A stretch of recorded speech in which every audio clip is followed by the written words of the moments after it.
5th, 2024, Dutch Town. To order. And the Pledge of Allegiance.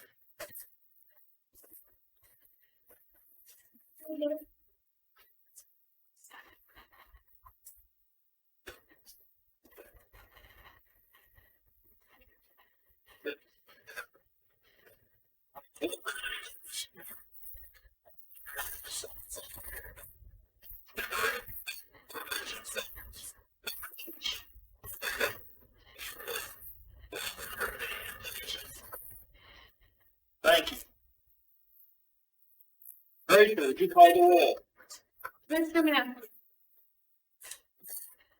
Commissioner Matthews. Here. Mr. Lighty. Mr. Baker. Mr. Davis. You. Before we get to the Board of Health present, that is enough for a quorum. Continue with business. Item 1C, approval of the agenda. Can we put the agenda as presented? As mentioned by Commissioner, that Pennsylvania to approve the agenda as presented. Is there any discussion? Yes, Mr. Chairman. Happy New Year to you. Your request. Employees, staff, citizens who join me us to expect that meeting. Number 3, the not good issues to that. Therefore, benefit from the staff for the reason feeling may be tied down. I think that is your what? Something? I think that I think it's connected to this specific proceed after that. Mr. Chairman, just now.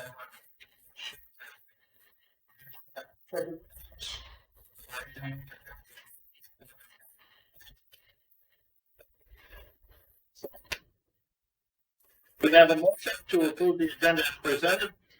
Any further discussion? Seeing none, those in favor say aye.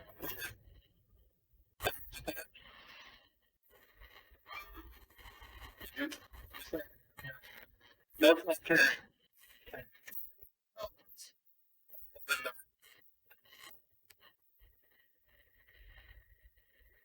Next up, 1A, the Board of Health, joint operating agreement. The chairperson and the vice chairperson will serve one-year term. At the conclusion of my one-year term, thank the Board of members who participate this in the and I appreciate everything that the staff has done to make this year server. That. So with that, we are to the point where we will elect our chairperson and our vice chairperson for next year. As it states that is a rotational chair position, and next up, then the chairperson will be Commissioner from St. Joe County. So we a motion to nominate a Commissioner from St. Joe County for the position of chair. Mr. Matthews. Thank you, Mr. Chairman. It's an honor to distinguished colleagues from the St. Joseph County. The top points. Chairman, to be chairman.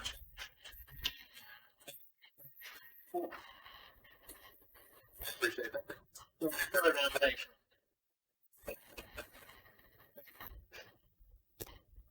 Bring an additional nomination to the for the chair for the branch of the San Joseph that and please would you do that, please? Commissioner Matthews. Yes. Yes. Commissioner Lighty. Yeah. Mr. Ladies. Commissioner Baxter is the chair. Thank you very much. I appreciate that. I didn't think this day would ever come. It's a funny thing. It is. I appreciate it, but honestly, we all appreciate what you've done a great job. I wish I would somebody a little bit worse and make it look better, but we'll see how this goes. We'll do this together, right? We're all on the same team. Nominations for the So,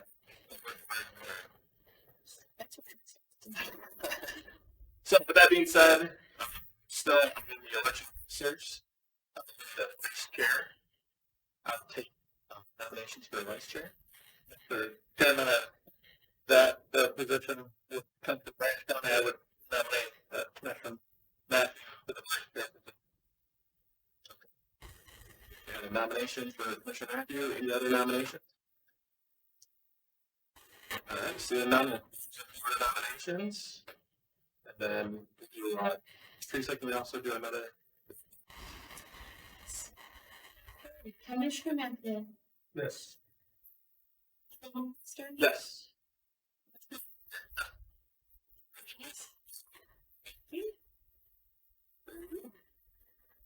Okay, we have a chair and vice chair.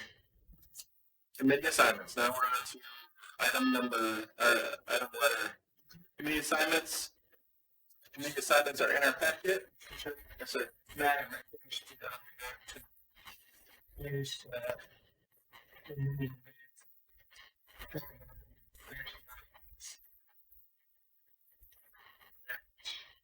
still said,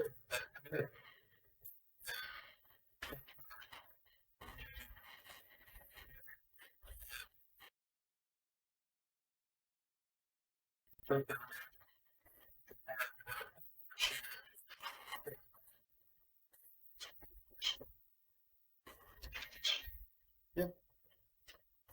think we've got that. The ethics service. So we can move Mr. Leininger to chair of the Program Policy Appeals Committee. You want to step downstairs? It's up to you, Commissioner. I feel that I would chair the board and that would be the chair of the committee. But that,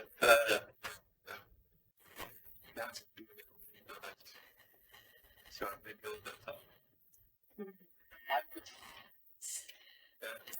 sense to,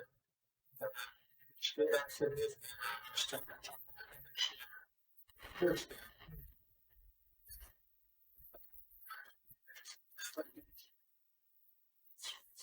Chair MC, chair of finance. Keep the finance as. Any other changes with the committees? I would move to approve the committee assignments and the chairs as discussed. All right, we have a motion by Commissioner Leininger. I support. We have support by Commissioner Matthews. Any discussion on the committees? I just want to thank you for nominating me, and most likely this will be my last year. You guys, just 4 or 5 years. I am enjoying. I like the pressure. Thank you. Yeah, thank you for your service. Okay, with that, we don't need a roll call for that, do we, Teresa? For committee reports? All right, all in favor of the committees? Yes. Let's go ahead. Real quick note on the form, it says 2023 committee assignments. That was just for their reference so that they knew. What they were. My apologies. Nope, you're good. Thank you for pointing that out. All right, no more discussion. We'll do a vote for the committee assignments. Everybody in favor with an aye? Aye. Opposed the same? Seeing none, that passes. On to letter F, approval of the minutes from December 14th, 2023. We have quite a few minutes in there. Everybody was given these minutes before the committee or before the board meeting. I'll entertain the motion for the approval of the minutes. Make that motion. I would support. Motion and support. Any discussion? All right. All in favor of approving the minutes from December 14th, 2023 with an aye? Aye. All opposed the same? Motion carries. All right, moving on to public comments. Do we have any public comment? Open the floor now. Seeing none, we'll close the floor to public comments. On to item number 3. Mr. Chairman, pursuant to the Open Meetings Act, section 8.8 and section 13.1B, I would move that we go to closed session to discuss attorney-client privileged information. Very good. I have a motion on the floor. Do we have support? I'll support. We have a motion and support. Any discussion? That the point of order, Mr. Chair, that will require a roll call. Okay. Right. Can we get a roll call vote, please, Ms. Teresa? Commissioner Matthew, Yes. Commissioner Hoffmaster. Yes. Commissioner Leininger. Yeah. Commissioner Lanius. Yes. All right, motion passes. We'll go into closed session.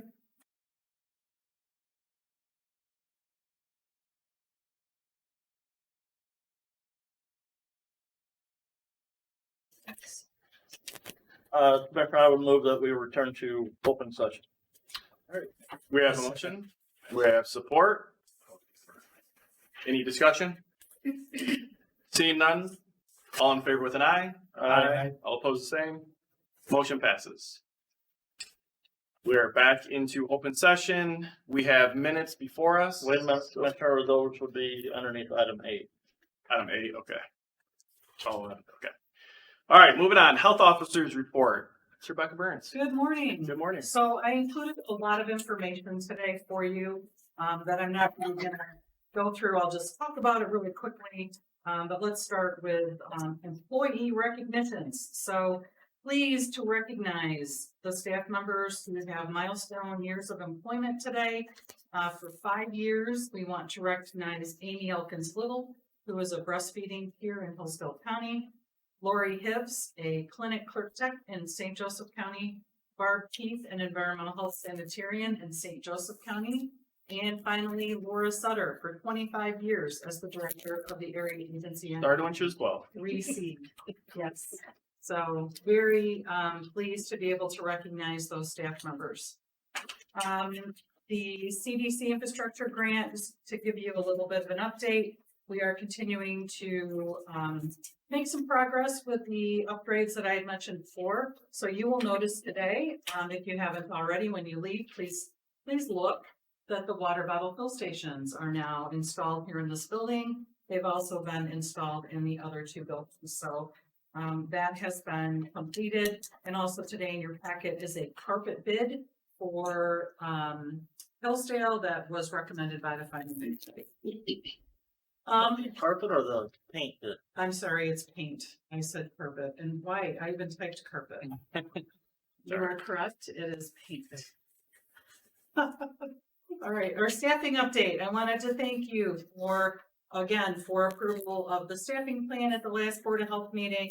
I wanted to give you an update. So environmental health, the EH supervisor position was filled internally by James Young, senior sanitarian with the health department.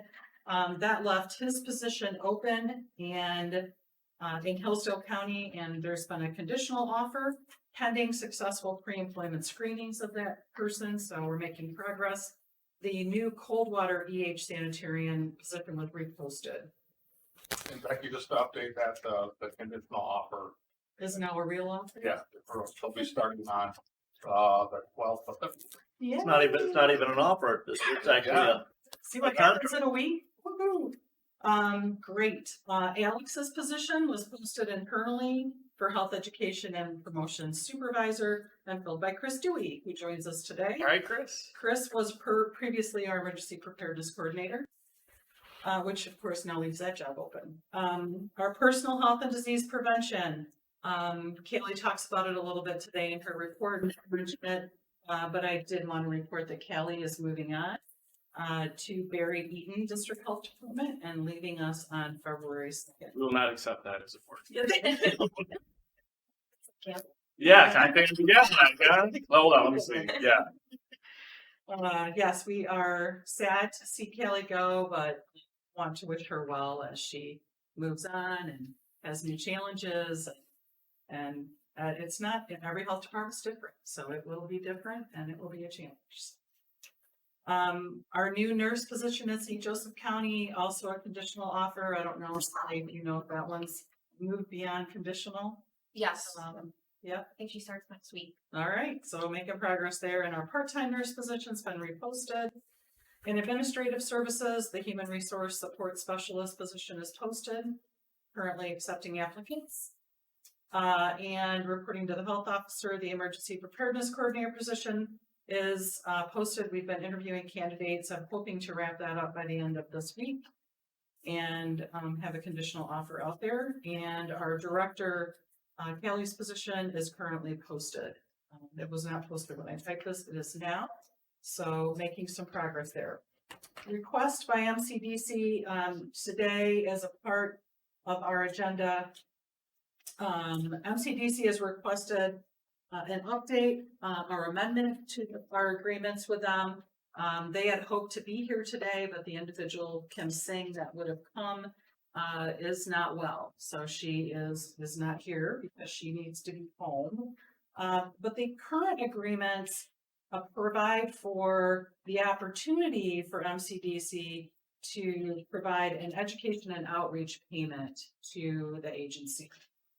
Based on the number of chairs in our Sturgis and our Coldwater centers. So this is just related to those 2 units. And that amounts to $2,000 per chair annually. The MCDC model continues to be challenging for them. They are trying to run that business without, obviously in the black with no negative or in the reds. But they are struggling, and they have come to us and said, we want to update our agreement so that the educational and outreach payments can be talked about every year, but they aren't necessarily a given or a gift. And that is predicated on the fact that, and I've got some budget papers here that you can look at, they are running in the red in the centers. And it is, I will hand these out, yep. Are the end of December unaudited reports from MCDC that if you look down at the very bottom of the page, each page is a different center, but we can start with Coldwater. There's a profit and loss down there. And if you look at the December year-to-date budget, which is the second column over from the right. Dr. Drill. Yeah, I know. Yeah, they're really slow. But there are more copies. We can hand out more, but they are running in the road. So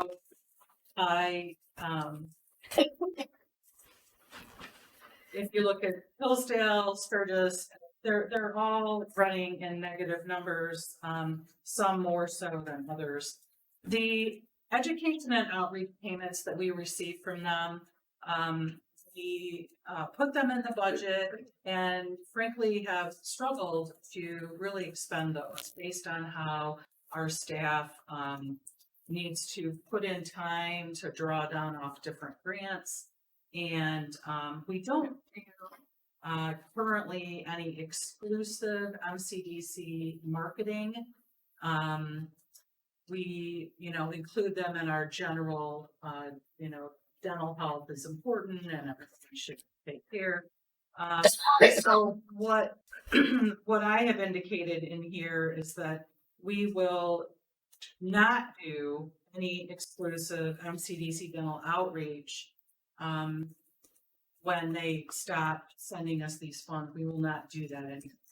We will continue to make referrals like we always have and always will, but no more exclusive outreach. If we need materials from them, they will pay for them. They will send them to us. Don't we have fund balance for that we will still have to do some to use up that fund balance on that? We can utilize that money that's in the fund balance to do that type of outreach to our clients when they're in the clinics. So we'll help support some of the other programs that they're doing outreach during. So for example, if they're seeing a client about WIC, but they notice that the child has dental needs, then they can do that outreach at that time. Mr. Chairman, I have a question to the health officer. What's the total amount they are asking for, please? They're not asking for anything. They're just saying that we won't any longer pay you the 2,000 per chair. That's The total is 24,000. total for all areas, all three. No, that would be just for the two locations. Sturgis and Coldwater. And we'll get into that more probably underneath new business as well, because that's where that will come up. But yeah, that it's, the Coldwater location would be 12,000 a year, and the Sturgis location at 12,000 a year. Thank you, and thank you for that clarification. One more, Mr. Chairman. Number two, he said anybody in MCDC can give us a little information. It's in your packet, I think. Or was it, maybe it's just Person, in person. Now, She wished to be here today, but she is sick, I'm so sorry. so she was not able to it. So $24,000 a year we will be We will no longer receive that. receiving. Mhm. Okay, thank you so much. I just want to make sure that you guys hear, though, that these centers are not running in the black. And the funds that they send us, you know, we will take a different stance on that. It is important to me that we continue to offer Medicaid dental services. If you are an individual on Medicaid dental, it is almost impossible to find someone that will take you and provide dental care. So you end up with no care. And poor dental care results in other medical issues. So if you have bad teeth, then you're going to have other medical issues that arise because of that. Okay? So it's important that we keep these centers here, that we keep them whole, and that that they figure out a way to operate it in the black. And right now, currently, we are subsidizing this. So we take in those funds, we have been putting them in the budget, but not always able, most of the time, not able to spend them. As Commissioner Leininger pointed out. And so there is money sitting out there that we have yet to spend on. And so what I'm saying is, we can stop receiving these payments, we can agree to this change. They're still willing to talk to us on an annual basis. And they will provide all of the materials that we might need on their dime that we can use for educational purposes. and they're still renting this space from. We are still renting, we get So- rent dollars. Mr. Chair, Yes, sir. just a clarification. I know we will be addressing that issue further, but Commissioner Leininger mentioned about their renting. Who owns that for the public clarification? The Sturgis building, No, the Thursday. the Hillsdale building is owned by the county, It's owned by the county. but the building is leased from the county to the health agency. And that was done, Commissioner, when you were on the board in December of 2020. That new lease was agreed to between the county and the health agency. That lease requires the health agency to maintain the building. Okay, and the county gets paid $1 a year rent. Just because I have been getting emails. Was not going to talk about that this time. You're welcome. And Yep, the building is owned. yeah, the who really owns and all kind of things. That's why I asked the officer, It's owned by the county of Hillsdale. county of Hillsdale. I want to Absolutely. make sure that. Yeah. Thank you for both the clarification. You know, that, we tried to get that deal done here in Branch County. Yeah. That we have in Hillsdale and Three Rivers in St. Joseph County. To save the health agency money and not pay the county, you know, the $70,000-80,000 a year that we pay the county for rent and then have to pay 60% of the maintenance on this building. Right, thank you. Very good. Go ahead, Ups. Oh, okay, so Medicare billing revalidation, so, every 5 years, we have to go through a revalidation process with Medicare for billing purposes, and I'm pleased to report that that has, been completed, and we are good for another 5 years. Huge thank you to Teresa and her team for getting that done.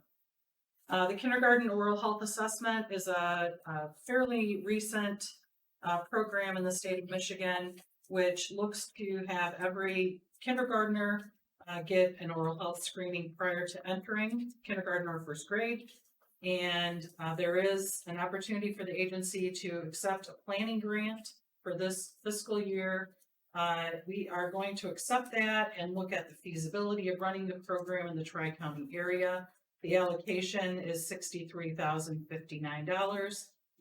I do not expect we will expend that. Most of that will go back to MDHHS at the end of the fiscal year. But it does give us some dollars to put into staff time to look at feasibility. Agreement with Hillsdale Hospital, nothing new there on the ban. Couple of public health concerns, wanted to mention a bill package on lead that's currently working its way through the state legislature. Bill package seeks to lower the elevated lead level or actionable level of lead from 10 parts per billion to 3.5, among other things. So that's good, it's protective, but it may cause more work for our that oversight of the children, the case management of the cases. Respiratory illnesses, I'm including some information today, and that's what all this is, regarding the current data with regards to COVID, influenza, and RSV. You can look at that at your leisure, and certainly we're in the midst of flu season and the other respiratory diseases as well. The Mouth Day at the Capitol, the annual event is scheduled for April 10th. I will be requesting appointments with our local senators and representatives on that day. If you're interested in joining me, please let me know. Cold water, so just some updates on what's going on. The cold water office, I mentioned the drinking fountains, and the restroom remodels are going to start soon, I believe. They've got a day when they're gonna bring some bidders through to take a look, so that they can actually do a bid. And so we're looking like we're making some progress. I'm pleased about that. And the Schindler Elevator Company has communicated that elevator work will occur in March of 24. And we have the painting bid for today. And finally, the other resource that I provided today is this one, resources for those new to public health, which is just another resource put together by our Michigan Association for Public Health. It complements the local, the program for public health for local governing entities. This is just a really quick snapshot. I wanted to let you know that this is out there, it's available, and we can certainly share it widely. All right. I think that's all I have. Very good. Well, we appreciate the report. Any questions for Ms. Rebecca Burns? Go ahead, Mr. Manis. Chairman, thank you.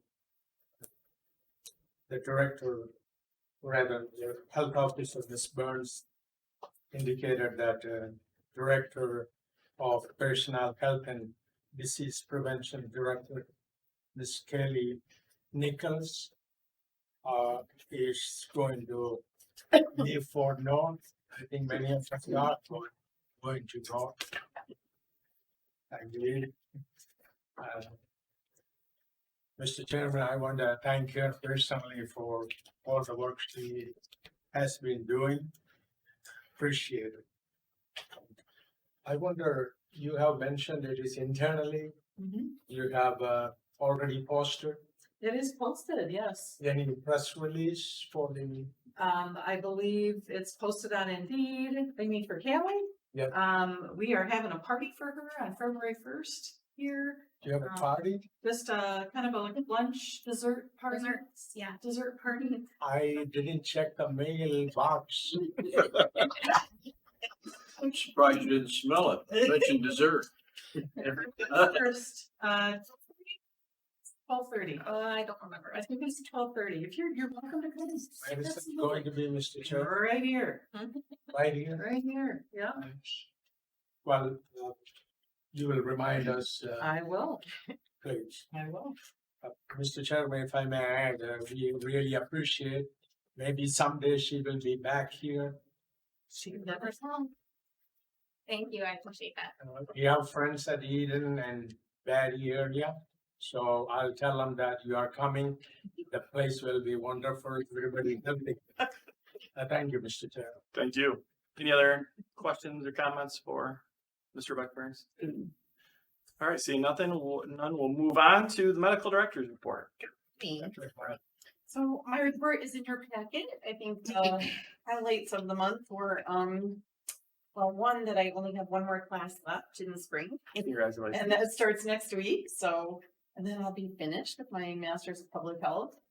And the fact that last month we had appointments with 4 latent tuberculosis patients, and we have 1 active tuberculosis patient as well. So keeping busy in that regard. I've got there's a little work group with our physician public health group working on that. We're not the only people seeing it. We're not the only people recognizing the fact that we have much more exposure to tuberculosis, many more people coming in with different disease processes. So there are some work groups. So I'm involved in the tuberculosis work group just to kind of keep updated. So, but it's also, again, as I've said before, lots and lots of work for our staff here because those medications have to be directly observed.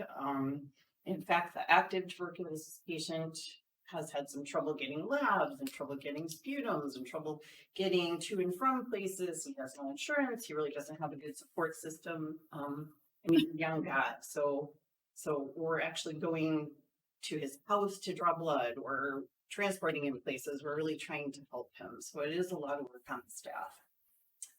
And then we also put out with Chris's help and her department, the latest issue of News and Views. So the providers in all of our counties get a News and Views newsletter every quarter. I do a little piece, and then there's some articles, there's some links to continuing medical education which the providers appreciate. And this month we put in a little link to ask if they want to do a monthly, very informal kind of fireside chat with me. So I've made contact with all the medical directors of the hospitals and some of the hospitalists, and we're going to try to form a little monthly group. Just what's going on in your area? What are you seeing? What can we help you with?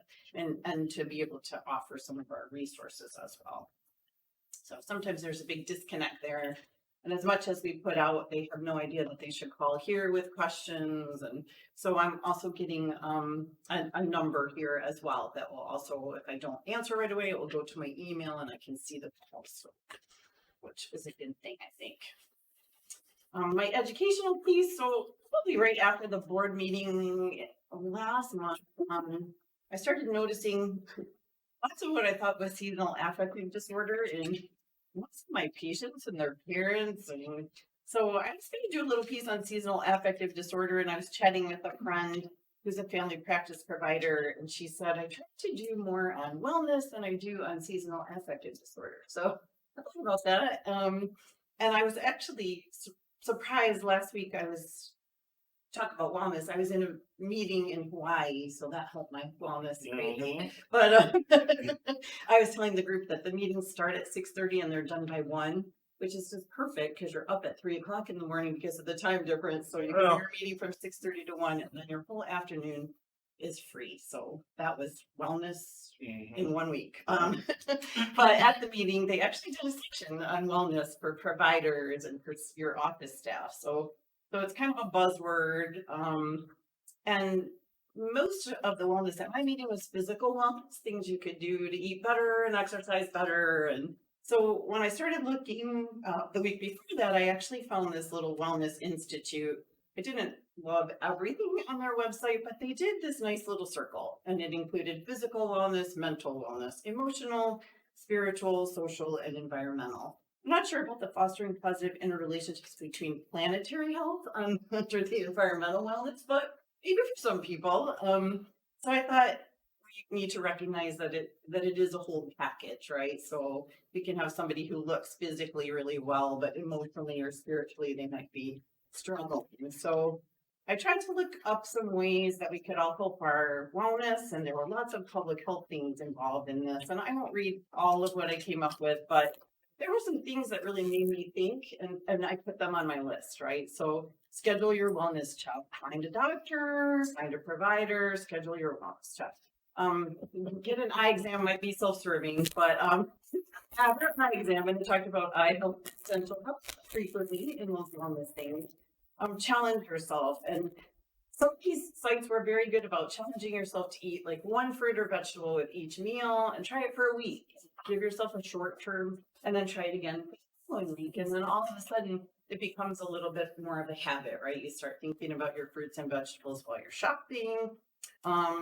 There was, again, schedule yourself to drink water, give up your soft drinks, go a week without eating fast food, which is it's hard for some families.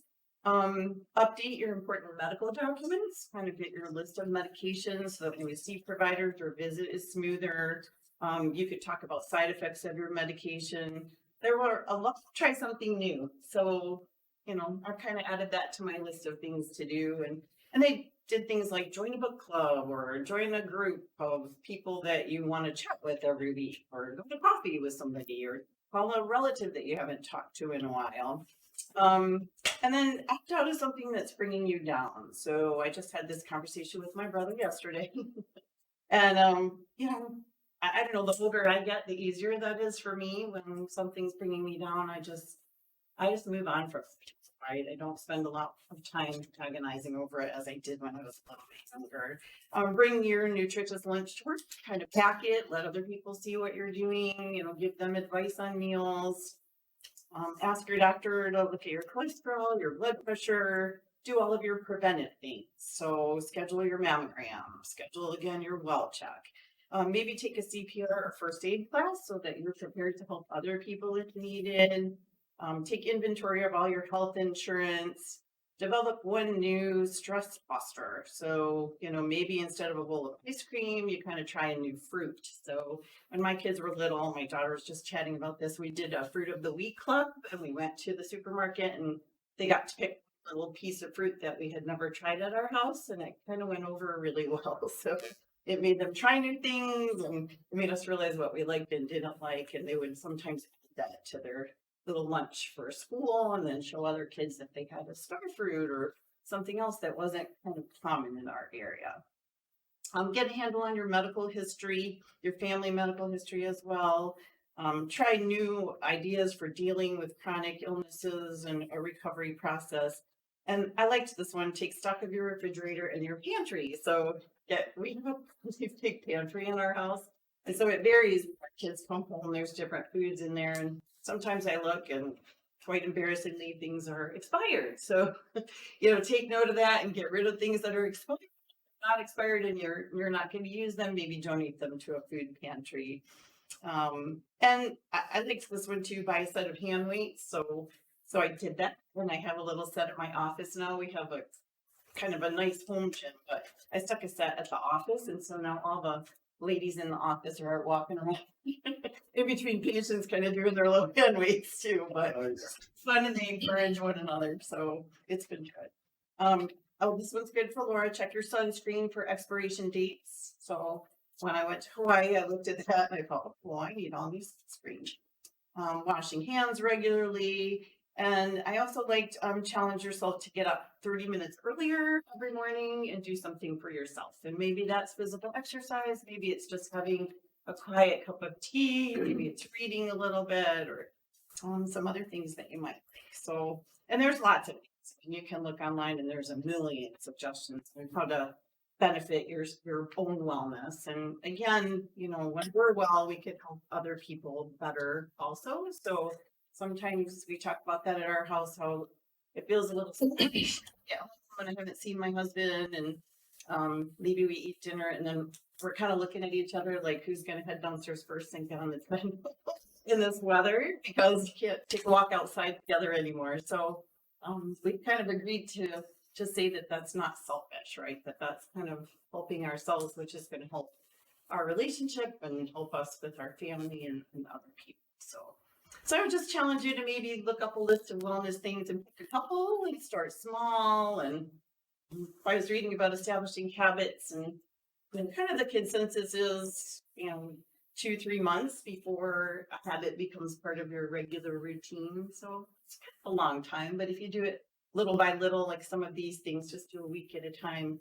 you'll be surprised by how many things kind of enter your life and stay, how many good things. So just encourage you to pick a few of those and start our year off with some good wellness. Very good. We appreciate that update. It's always good. It's always challenging. It's always good. I appreciate it. Any questions for Dr. Okoro?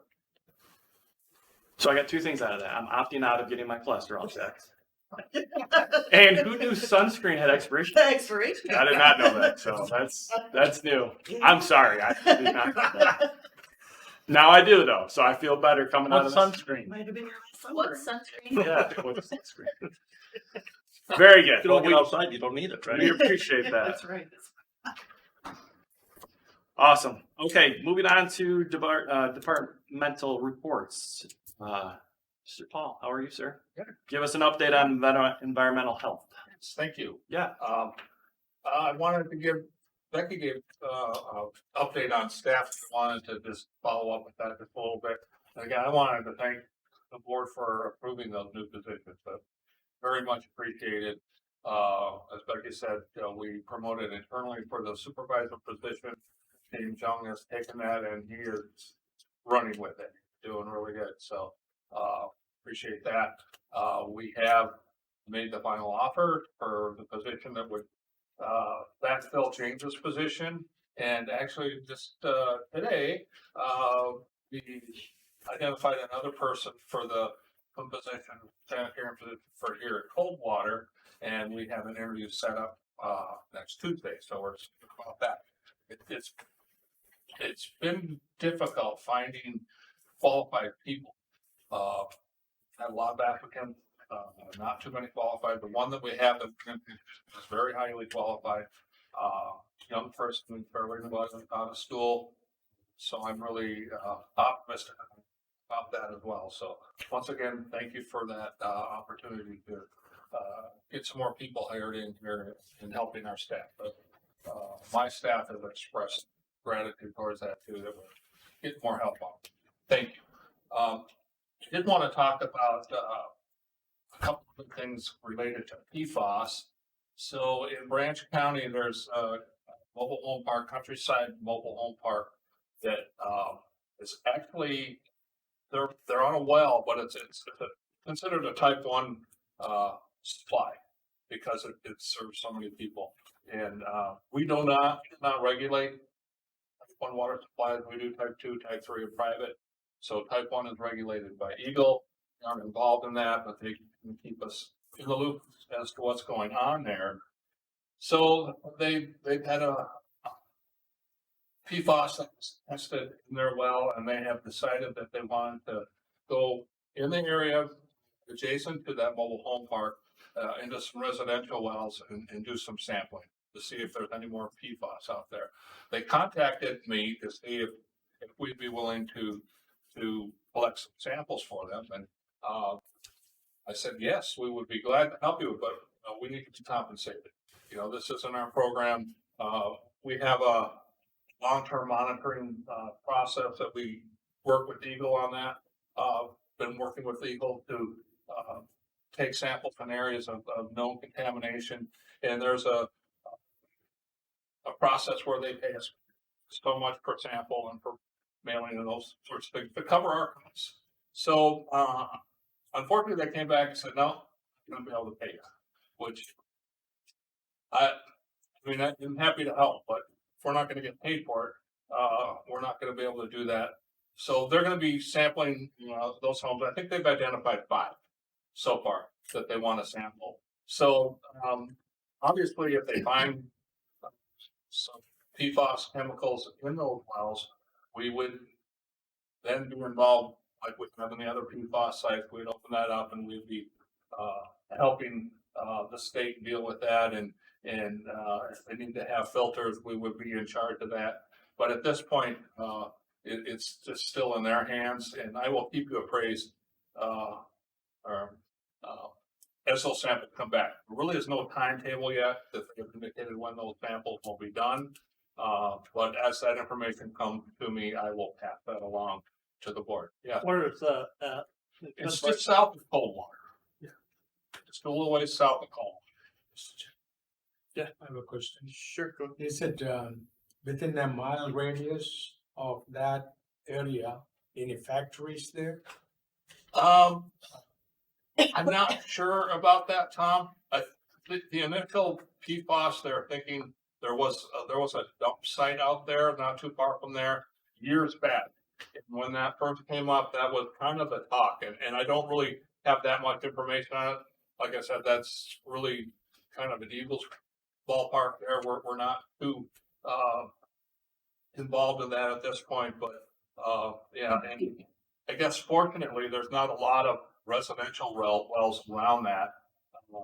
So if they do find some contamination in there, it wouldn't be, we're not looking at a lot of impacts or numbers of homes being impacted by that, at least at this point. Sure. So the other thing I wanted to talk about is I was contacted by the residents in Mendon recently.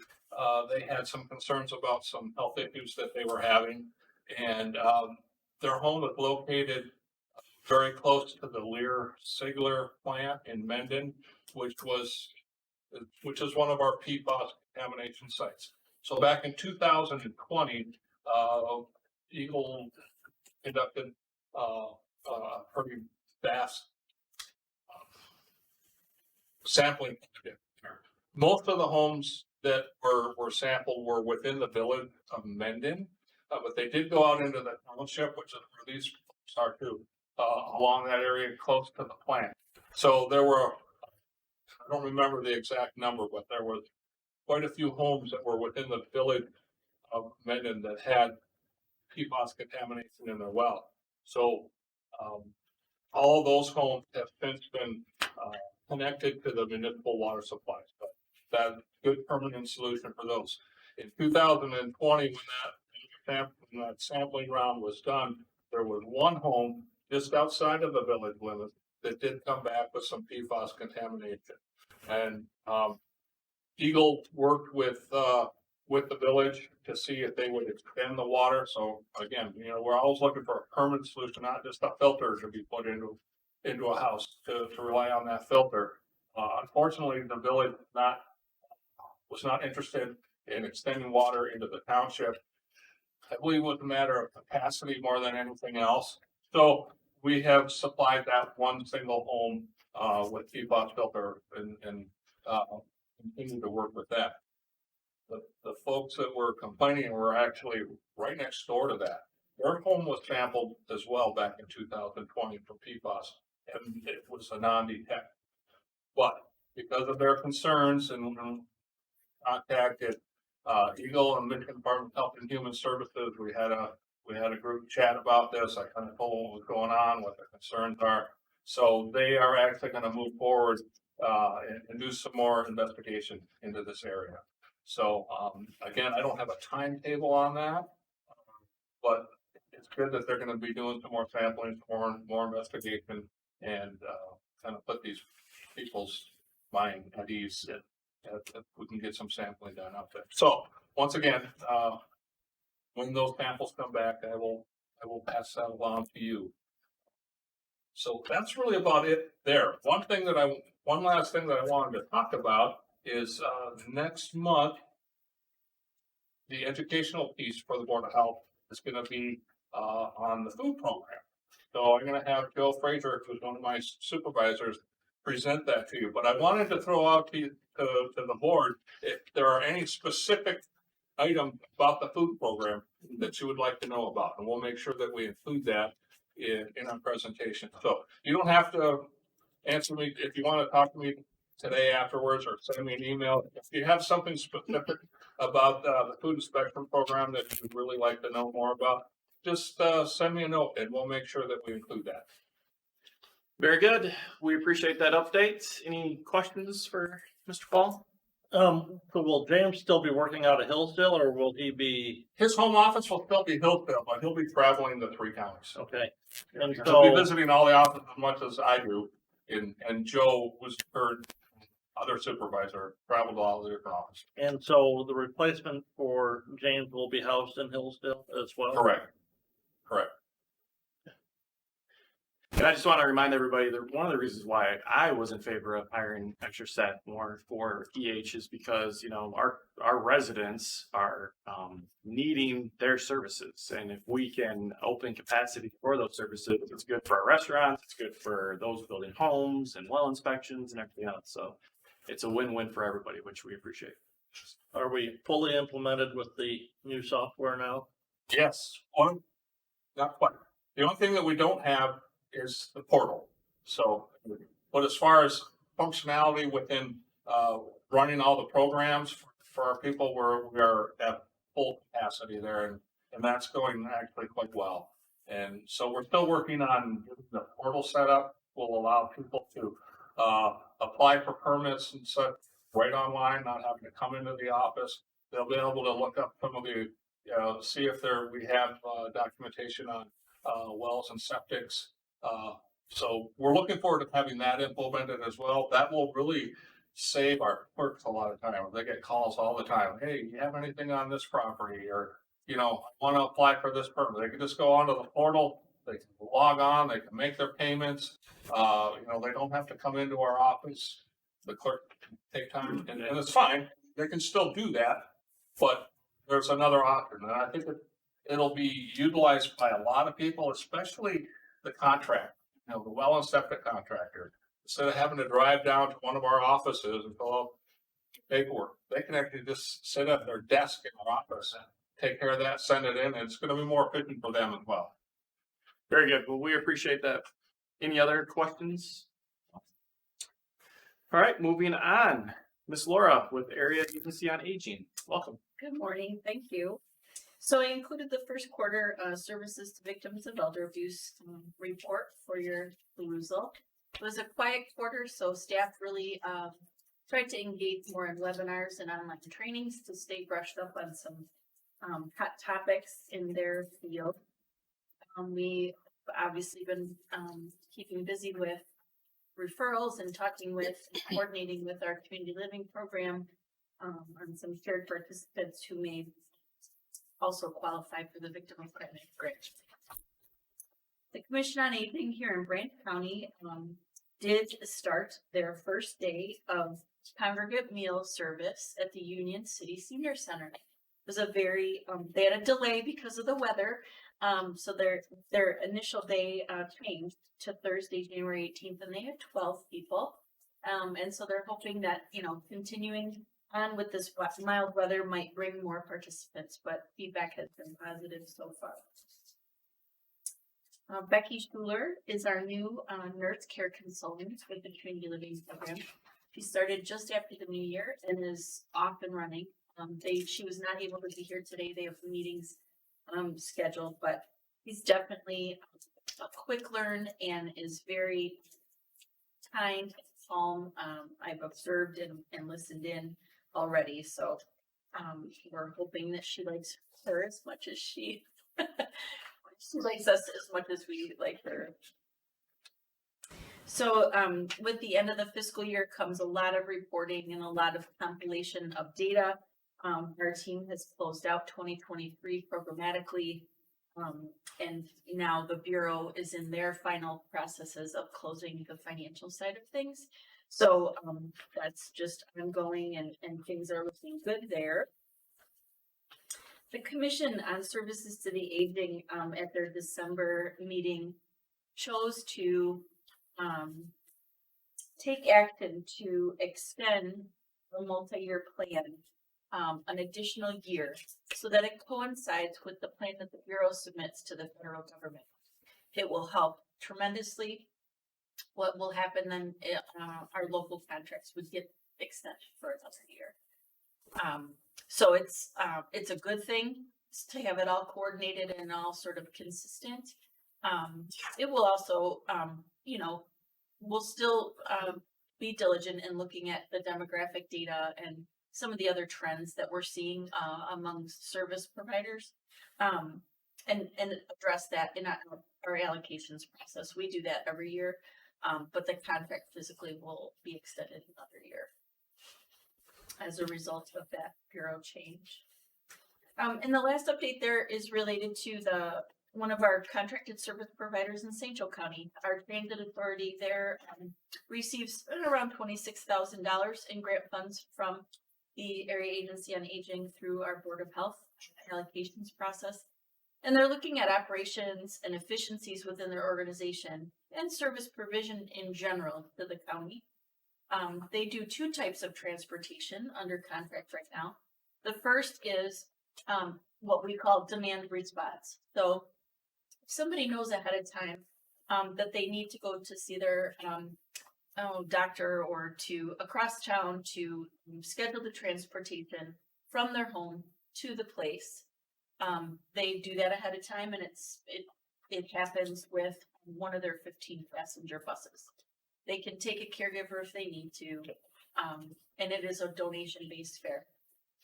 The other type of transportation they do is in a smaller vehicle, still accessible, but it's typically for used a lot for out-of-county medical transportation. Some in-county medical transportation as well.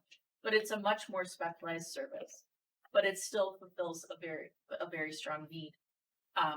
They are the only transportation provider in the county who receives grant funds from us. So they're looking at not only their operations and efficiencies that they have, but they may be seeking a contract amendment. And that would go through our board process. Commissioner Hoffmaster was a part of a meeting recently with their leadership team there, including their finance and operations person and their director. So things are in motion. I don't know if everything will be prepared for the February meeting, but we're thinking about this, and we're offering technical assistance when they need it. And so more to come on that. Are there any questions? Any questions? Sir? And I get to do the board education after the All right. board health meeting today. Tom, go ahead. Do you have a Thank question? you. Yeah, thank you, Mr. Chairman. I have only a comment to make. And Ms. Sutter's service, 25 years. I was a young boy. So we appreciate her services. Thank you. Thank you, Mr. Yes, and if I can add on to that, Laura, I celebrated 25 years last year as well, so I know. It's mind blowing, truly. I surely know what can happen over 25 years. To see just how everything has evolved, not only in the aging network, but in the public health network, and it's just it's very interesting. And I do believe Ashley joined us. Ashley Ellsworth could be watching online today. She wasn't able to be here due to her workload, but she said it's been Very good. Well, we do appreciate your service and loyalty to obviously AAA and what you're doing there. I appreciate personally coming to the Transportation Authority. Laura's been awesome in trying to kind of navigate some complicated issues that I'm on that board also, and that we're going through. She's a great partner, and we appreciate what she's doing. St. Joseph County on that regard. Thank you. Very good. Okay, moving on. Health education and promotion. Ms. Chris, welcome. Good morning. Good morning. As Becky shared, I have taken the position of Health Education and Promotion Supervisor, currently serving as the Emergency Preparedness Coordinator while we're in transition as well. So I'm going to give you Health Education and Promotion and a little bit about what's happened in EPC in the first half of the year. So you have the report in front of you. Just a couple things to highlight. We are working on developing our work plan for 2024. So I've been meeting with my team and talking about what makes sense for us to identify as projects for this upcoming year. So we've been working on that. We did attend several community events, but as you can imagine, this time of year, community events are a little bit slower. So we were at Winterfest in Hillsdale County, December to Remember in Coldwater, Michigan Works held a resource fair, and we also participated in Toys for Tots in Sturgis. The community health worker program, she's still doing well with the program. We now have the ability as of January 1st to request reimbursement from Medicaid services and providers. And so Rachel and I have been working through that process. We had to go through some processes to get her a billable NPI. Now we need to go through Nightingale Notes and get the documentation system up to code for us to be able to request that reimbursement from Medicaid. So working through that process. You have the data numbers as well. As far as for emergency preparedness, the first 6 months of our grant period has elapsed and we were a very busy agency. We had 4 events for which we did after action reviews and improvement plans. Those included the Three Rivers wastewater discharge into the St. Joe River, the Three Rivers action level exceedance for lead. Lake Diane had a harmful algal bloom that we responded to, and then the BP gas line rupture where we provided support to Eagle and the EPA and the Branch County Emergency Management. We also completed 4 exercises and drill activities. Agency-led drills included fire drills in all of our offices. We did the National RAD Responder Drill, which is for radiation exposure. Our 3 counties are not in high threat for a radiation incident, but we do have a portion of St. Joseph County that does fall within the 50-mile radius of the power plants in Berrien. So if there were to be a radiological event of that type, or if we have a radiological event on one of the main highways in a transportation situation, this drill was to help us to identify how to use some specific software designed to monitor and manage a reception center and processing folks who've been exposed. So we participated in that. We also participated in a Region 1 long-term care, adult foster care drill exercise about evacuation. The program began with folks that took part in the evacuation of the 14-bed adult foster care that was hit by the tornado up in Berry County. And all of those residents were transported to the county long-term care facility. And so they shared some of the challenges of that from a licensing and regulatory perspective, transportation in the middle of the night, that type of thing. And then with Region 5, we participated in the medical response surge exercise. That was a tabletop exercise done with Region 5, 6, 7, and 8. We did receive the special funding dollars from the state, and we have installed the AEDs into every office, replacing the previous AEDs that were older. So that project is done. All staff were in service on the new AED. We also did receive our Stop the Bleed training materials, and currently working with the county emergency managers and medical control authorities to identify opportunities to do training in each county. Again, our goal is to train 100 residents in each county in Stop the Bleed. Chris, Yeah. on that, so the health department has a training program for Stop the Bleed, right? Yes. And would you train county staff with that? Yes, our goal is to train 100 providers in each county. And we're trying to partner with medical control authorities and the emergency managers in each county to provide us with additional trainers to be able to train larger groups of folks. And you got that through a grant? Special funding that was provided through the emergency preparedness program at the state level. So at the end of the fiscal year, DEPR, the Department of Emergency Preparedness, offers us opportunity to request special funding. And so we made that request and we received the funding to do the AED. Was that available just to health departments? Yes. Through the emergency preparedness.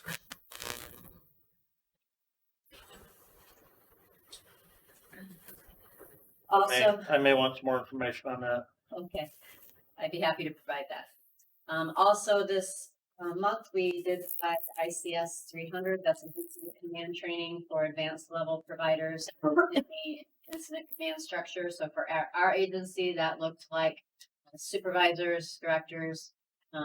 We had 6 participants. There were 20 participants in the class. We had folks here from Battle Creek, Portage, Fire Department, law enforcement. So it was a very nice class. I think everybody learned a lot. We will be holding an ICS 400 class, which is the top line incident command class.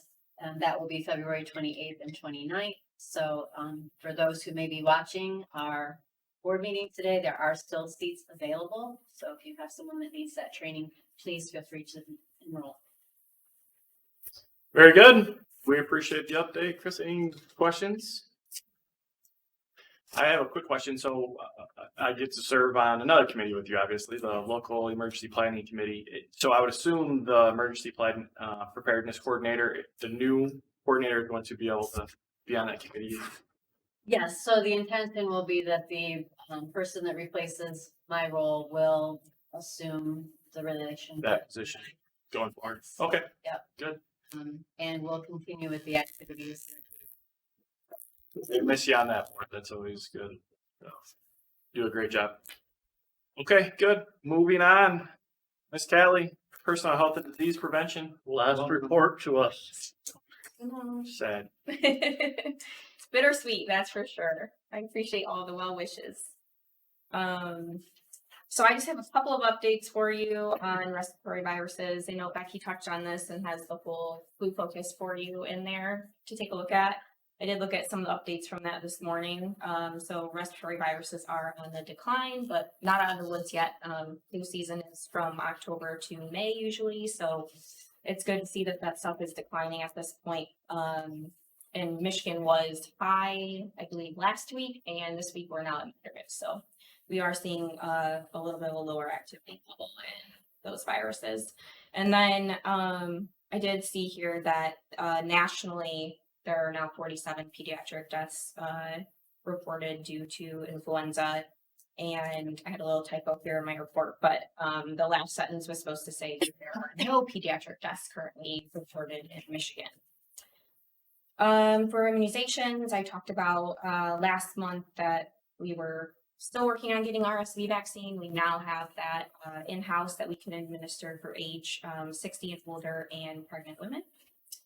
Amanda is our mobile unit RN. She has been working diligently on contacting local facilities, schools, businesses, nursing homes, adult foster care to get some vaccine clinics in. We've recently visited a few of the county jails to vaccinate. She's been to a couple of nursing homes, and then we are expected to, I think, a larger nursing home here in Branch County to give around 60 doses. So she has been busy trying to keep that active. For WIC, I mentioned this last time as well, that the WIC management evaluation is coming up. So they will do our Sturgis and Three Rivers office March 18th to 22nd. Shelby is the clinic supervisor in Hillsdale and the WIC coordinator. She is amazing with the WIC program, really knows the program and is working on making sure that we'll be all set with the management evaluation, and I have complete confidence in her, so that I'm sure that will go smoothly. The staffing update, we mentioned that a little bit as well, and I just wanted to same sentiments as Paul. Thank you for approving those new clinic roles. They are, the RNs are desperately needed here.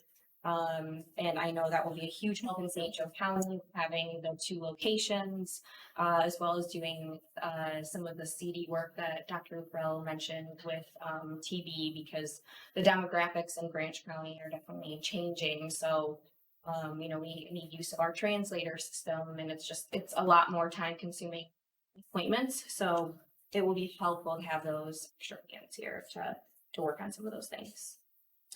And then lastly, in hearing and vision, the clinic supervisor for that mentioned that she discovered lately that it's becoming difficult, challenge to find eye doctors at the Tri-County area that take Medicaid for eye exams. So just wanted to put that out there because as potentially could, I don't know, maybe lead to a bigger concern down the road, but we're seeing a lot of difficulties with providers not accepting certain things and insurances and items like that. So just something to kind of keep on the radar for the future.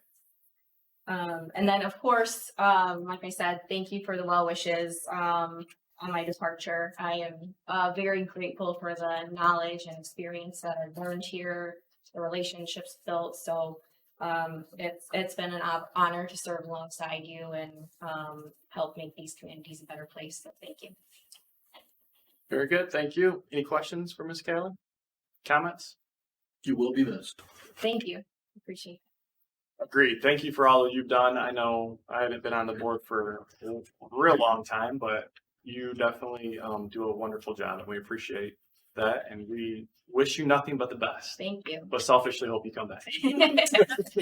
Thanks so much. Yep. Very good. Very good. Okay, moving on to financial reports. Ms. Teresa. Yeah, so before you, you have the bills for December. Not a lot here that's unusual. You will notice on the bottom of page 65, Cribs for Kids, that's where we purchase pack and plays for our MCH grant or maternal child health grant to give to folks so that they can provide a safe sleeping environment for their child. Everything else here is pretty routine. Be happy to answer any questions you have. Commissioner, I would move to approve the December 2020 bill as presented. Very good. We have a motion on the floor. Do we have support? Support that. We have motion and support. Any discussion? Pay the bills. Yep.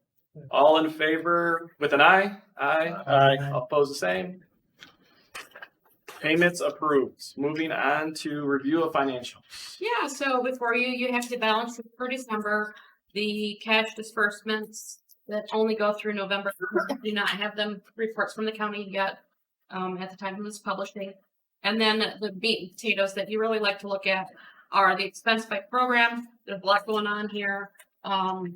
We did make the adjustments of the budget amendment that you approved at the last meeting, which is why you will see a negative number on page 71 for RU 185 and RU 200. That those expenses have been moved into other areas. We've closed those programs out and added those into other areas where they're allowable expenses as well, which will help us.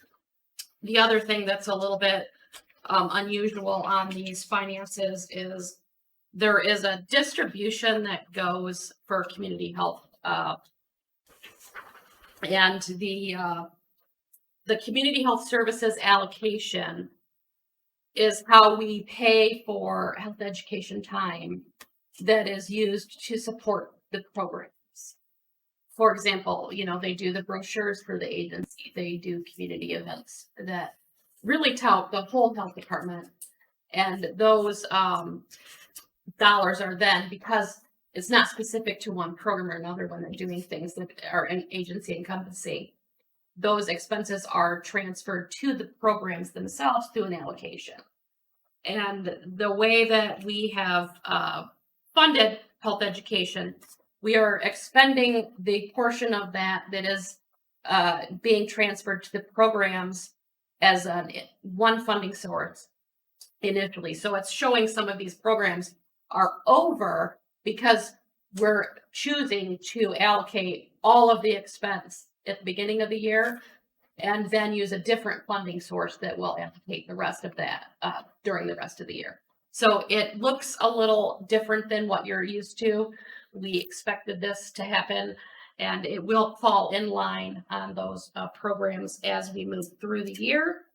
So I would be happy to answer any questions that you have about the explanations on page 72. Very good. We appreciate that. Any questions for Ms. Teresa? I would move to approve the month-end financial statements as presented by the finance director. We have a motion on the table. Any support? I support, Mr. Chairman. Okay. We have a motion and support.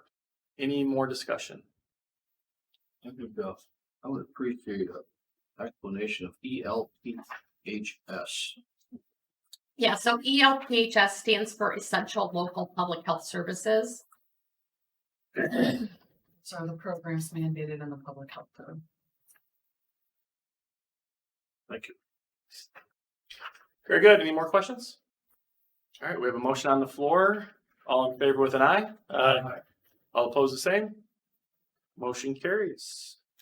On to item number 8, committee reports, Finance Committee. You have the minutes. I actually, yeah, I was the chair. You're still on? Yeah. I'm still in the chair. My fast set. My fast set. All right, so you have the meeting minutes in front of you. We discussed some of the things that are obviously on new business. So we'll get to that. But I would certainly entertain a motion. I'll move, unless Commissioner Lanius wants to. Go ahead. I'll move to approve the finance committee meeting minutes from January 1st. Very good. We have a motion. We have support. Further discussion? Seeing none. All in favor with an aye? Aye. Opposed the same? Motion carries. Item B, program policies and appeals. All right. Thank you, Mr. Chairman. I just yield that to our commissioner over here. Thank you. As the new chair, you can see the minutes of the program policy and appeals committee meeting on January 17th. We talked about the contract amendment with in my community Dental centers. dental centers, which will be coming up in new business. That was recommended to the board. We also had a closed session as well, and we'll get to those minutes here in a second. And we discussed briefly the intergovernmental agreement between the tri-counties. That's something that's not on the table today, but will continue to be there and be something that we need to look at because, as you remember, as we discussed last month, that has language in it that terms of appointment from the Board of Commissioners to this body will be for 2 years to commensurate with the term of office for county commissioners. And January 1st of 25, those terms go to 5 years or go to 4 years. So something that we need to address in that joint operating agreement. So I would move to approve the January 17th Board of Health Program Policy and Appeals Committee meeting minutes as presented. I support, Mr. Chairman. Very good. We have a motion and support. Any further discussion? All right, we have a motion on the table. All in favor with an aye? Aye. Opposed the same? Motion carries. On to, that's B and C, correct? Yes, well, no, that's B. That was B. We now have C, and C is a handout that was given to us just a little bit ago by Teresa. Oh, okay, yeah. That's not in the packet. And again, those handouts will have to go back to Teresa as soon as we are done with them here. So we have the January 7th, because those must go into a envelope and be held for 1 year and 1 day after today. We had a closed session on the 17th. You can see those minutes there. You can read those. I would move to approve the minutes of the closed session of January 17th, 2024 as presented. I second. We have a motion and support for those minutes on January 17th of the Program Policy and Appeals closed session minutes here. Any further discussion? Seeing none, we have a motion on the floor. All in favor with an aye? Aye. Opposed the same? Tom, You got to hand it you back. have to give that back. I already do. Motion No, misses. no, that Minutes. has to go back. Moving on to item number D, So, Yep, the next one, or letter D. you could have another one for today. I already. This is the January 25th. This is today's closed session minutes. We went into closed session. You have the minutes in front of you. We'll hold on to these for a year and a day, according to Hoyle. I would move to approve the closed session minutes from today as presented. We have a motion and support. Further discussion? Seeing none, let's do a vote on the motion. All in favor with an aye? Aye. Aye. All opposed, the same. Motion carries. Grab those. Very good. Thank you. Make sure you hold on to those for a year and a day, Teresa. Already have it written on templates. I'll keep calling you. New business, 9A, MCDC agreement, page 77. I would move to approve the amendment to the MCDC agreement as presented in our packet. We have a motion by Commissioner Leininger. Do we have support? I support. We have support by Commissioner Matthew. And Further Commissioner discussion? Butler. Yep. Becky indicated in her report, this is something that was requested of us by MCDC. We did have a representative from MCDC join us via Zoom at our Program Policy and Field Committee meeting minutes, and she's under the weather and unable to join us today.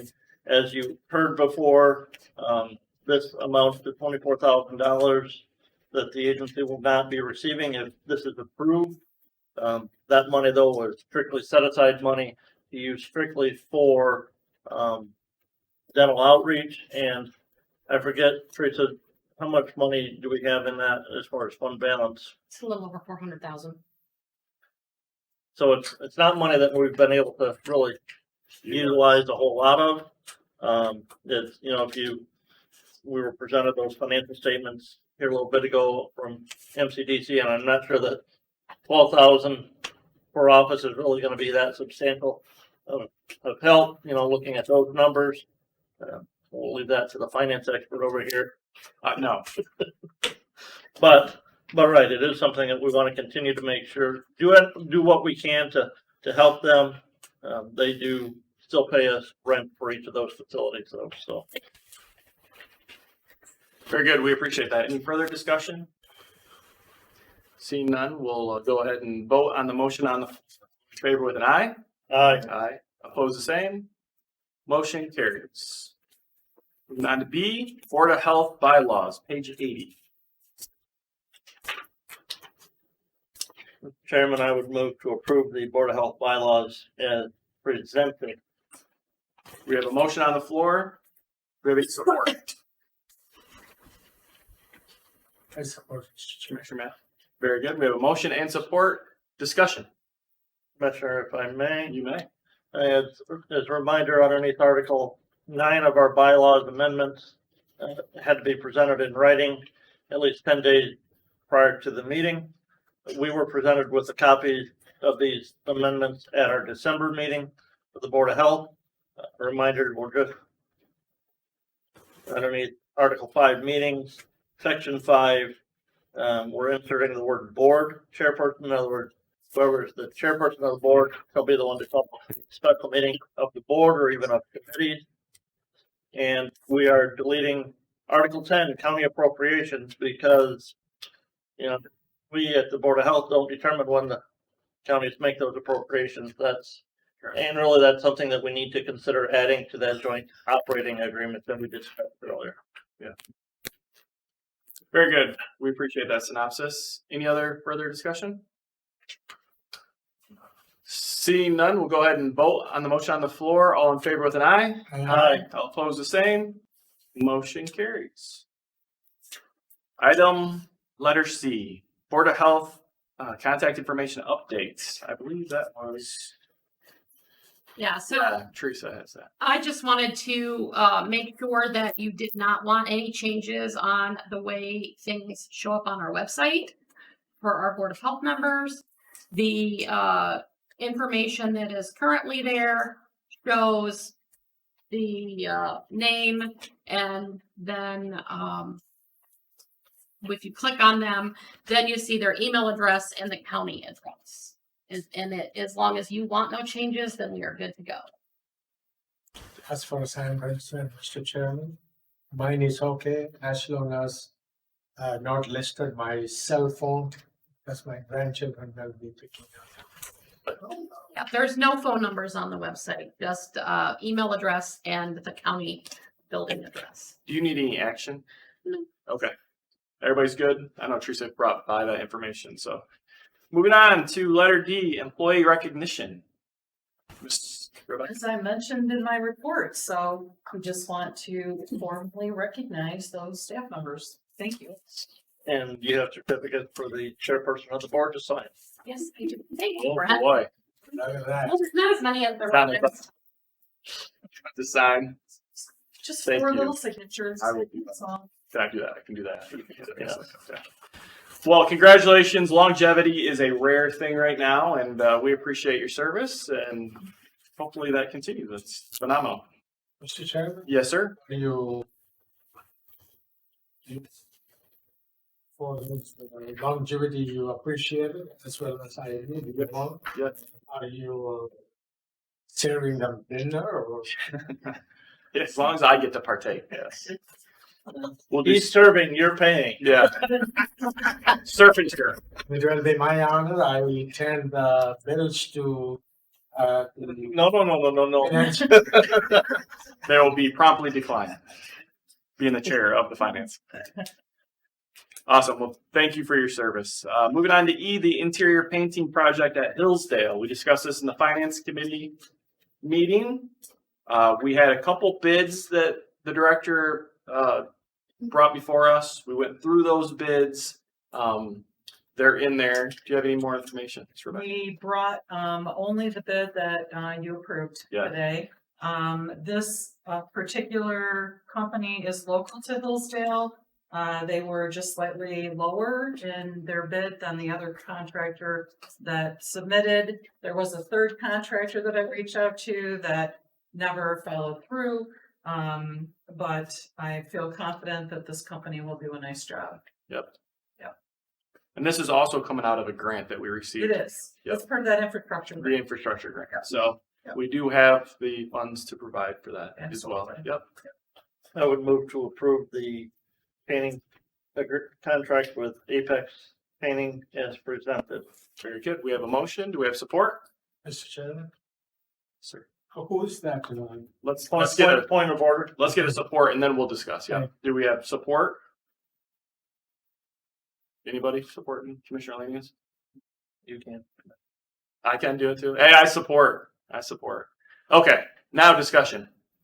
Thank you, Go Mr. ahead. Chairman. You have been, the health officer, Mr. Chairman, mentioned that the second party, who is that party and who is the first party? The name The first party commissioner I'm referring to it. is I'm Apex Painting. That's the business. Mhm. Right. Who was the, I watched the, finance committee meeting and I'm I pulling looked it at- up right now. It's Just a NNP or clarification, NNL or, N and L. N and L. Copy of there we it. go. It is in the board packet. It It is? was I don't know. not in that packet. it was in the finance committee meeting Oh, packet online, Commissioner. It's right here, Commissioner. you know the name? It's online. It's NNL Paint Company. What's that? N&L Painting Company out of Jonesville From was the Jones. other bidder. Is That's he the- or she, came to see you? You have, Both of these contractors that I received bids from met with me at the Hillsdale office. We walked around the building. And then, they submitted bids. how much is this company from the Jones? Their bid was $36,985.25. Difference of $5.25. The name of the, in charge of that company's name, persons. That's not, Commissioner, I'm sorry, that's not pertinent to the matter at It is hand. very important. It is not, Commissioner. Yes. You have, Mr. Chairman. It is a bid. The bid should have the person's name who is applying for it and where it is originated from. We do not want any hidden political or non-political. That is what I'm saying for the public transparency. That's all public information, Tom. It's in the packet. I didn't get it. it was in the finance committee packet.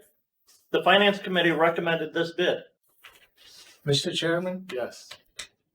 finance committee, personnel policy committees, all committees, they agree or disagree, but they will bring forward to the whole committee, be approved or not to approve. That is what I have been learned. If I am mistaken, please correct. I would like to know the two bids health officer mentioned, who is in charge.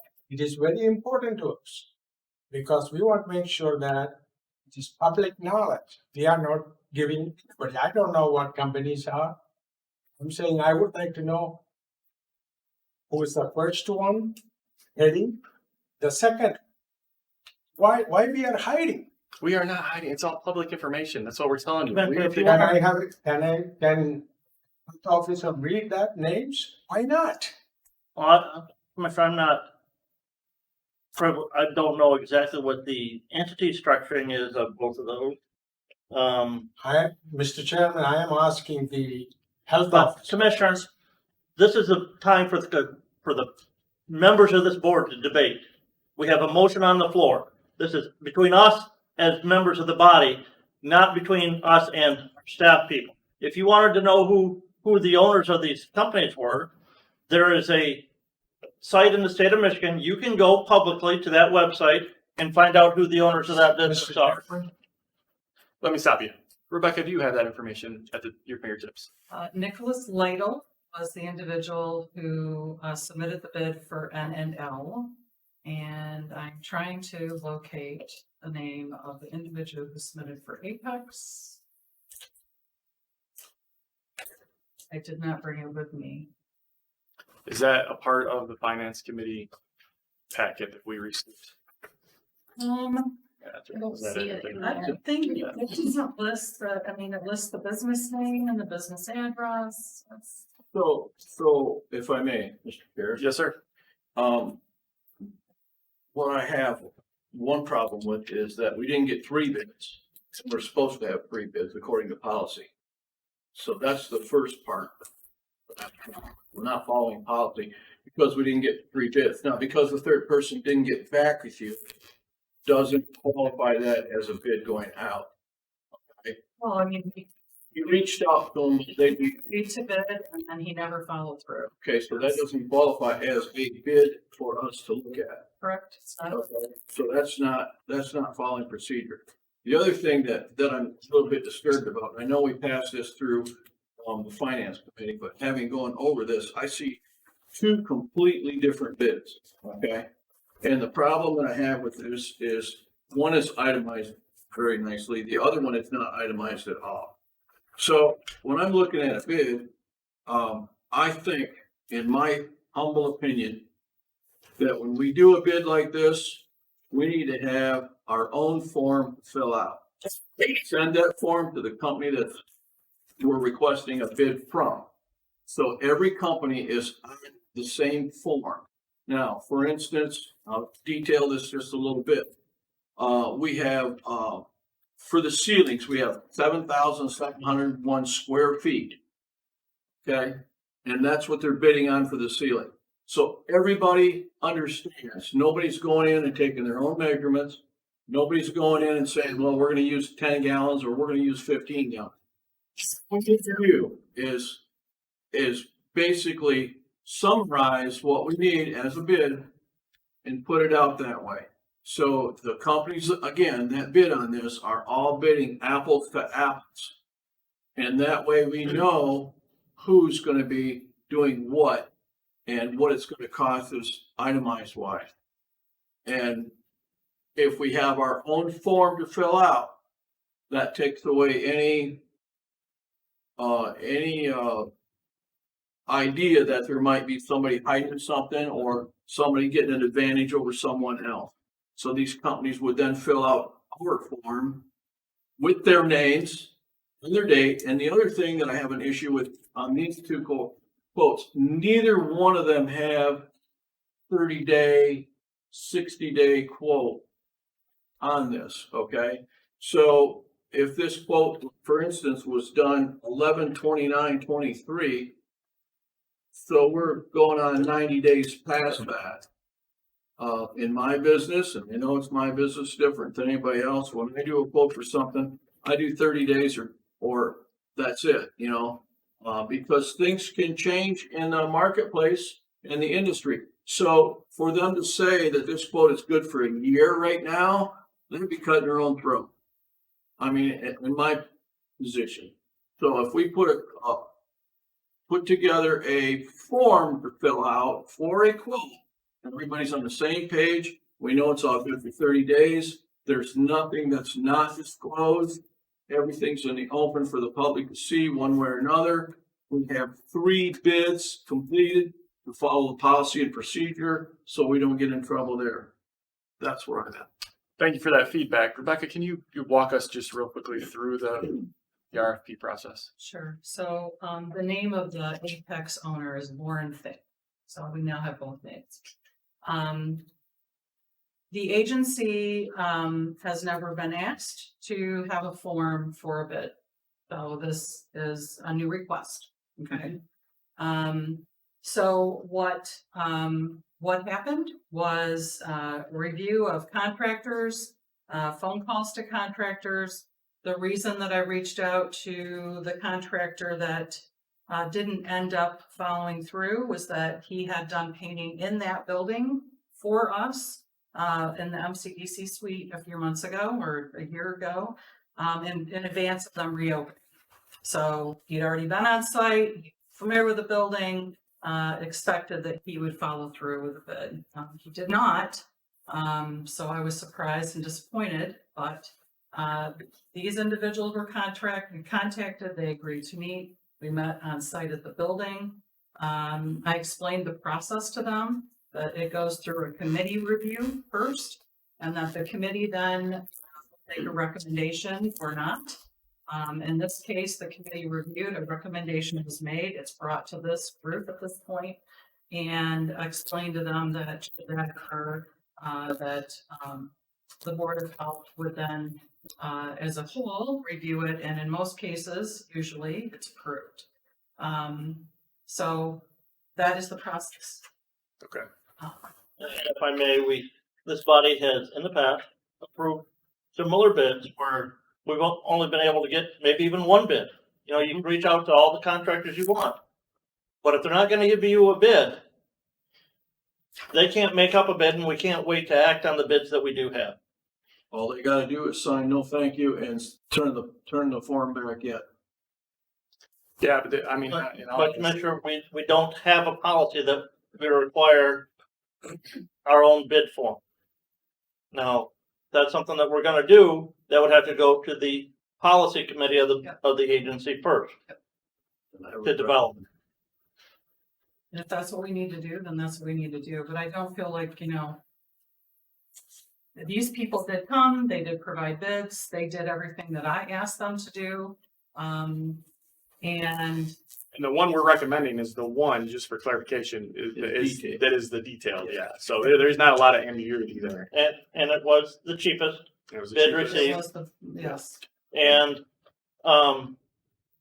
if accepted, how much money will be left on that grant funding? The grant is for 135,000, and we have scheduled this as part of that. And that's the only first part. So there's No, the water, the drinking fountains were part of that as well. Yeah, okay. don't know that we've got all the bills in for that yet. No, we don't. And we didn't specify when we wrote the grant because we had such a short time to turn around the grant itself.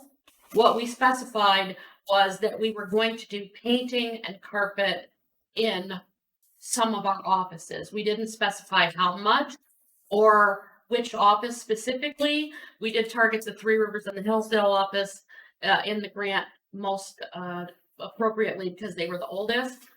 But we didn't know because we hadn't gotten any recent, everything's gone up. So we hadn't had any recent bids to identify, well, we're going to spend 50,000 on painting or 20,000. We didn't know. So we left it very general and the state accepted it. Very good. Okay. Well, I'll call the question. We have a motion on the floor to accept the bid by Apex Painting All in favor with an aye? Roll call. Let's do a roll call. Commissioner Matthew, Under these circumstances, 36,440 and 36,985, no. Commissioner Hoffmaster, Yes. Commissioner Leininger, Yeah, Commissioner Lane, yes. Motion fails for lack of a majority. So I would assume that we can bring this back with maybe a letter signed by the third party saying that they don't want to bid. Would that help out with the?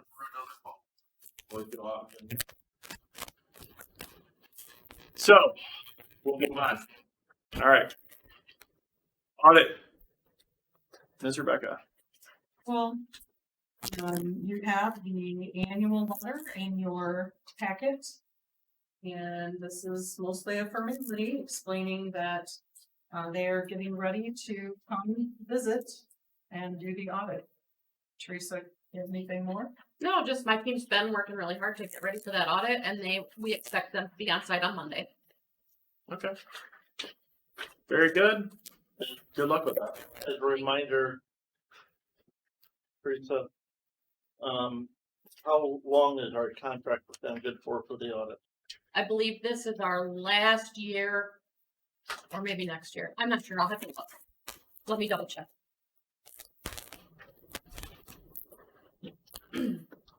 All right, moving on to G, Board of Health Education session. Requesting feedback. Yep, we just wanted to ask if you had any particular topics that you wanted us to be focused on.